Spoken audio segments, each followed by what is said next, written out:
थंडी किंवा पावसाळ्याच्या दिवसात पोटात थंडपणा आलाय असं वाटत राहतं. बऱ्याच वेळेला भिजून आल्यानंतर अगदी अंग कोरडं केलं तरी पोटात आतून ओलावा किंवा थंडी किंवा चिकटपणा जाणवत राहतो. भूक लागत नाही, काही खावं वाटत नाही.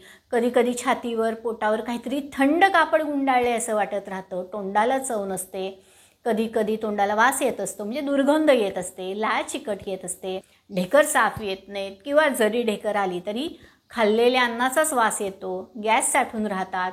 पोट अगदी डब्ब असतं. कधी कधी तर पोट एवढं जड असतं की शरीराच्या हालचालीसुद्धा करताना किंवा पुढं वागताना सुद्धा प्रेशर आल्यासारखं वाटतं.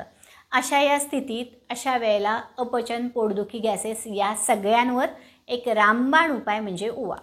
या वेळेला चिमूटभर ओवा तेवढ्याच सैंधव मिठासोबत चावून खायचा आणि त्याच्यावर गरम पाणी प्यायचं. ओवा हा उष्ण आहे, स्वभावानं गुणानं गरम आहे, त्यामुळं तो मंद झालेल्या पचनाला थोडी ताकद देतो. आधी साठलेला ओलावा, चिकटपणा, थंडी हे सगळं कमी होऊन जातं. पचनाची वाट बघत राहिलेले वेटिंगमधलं जे काही अन्न आहे ते पचायला सुरुवात होते. गॅसेस कमी होतात, पोट हलकं होतं, पोटात टोचणं, दुखणं, खुपणं, गुडगुडणं सगळं कमी होतं आणि मस्तपैकी भूक पण लागायला लागते.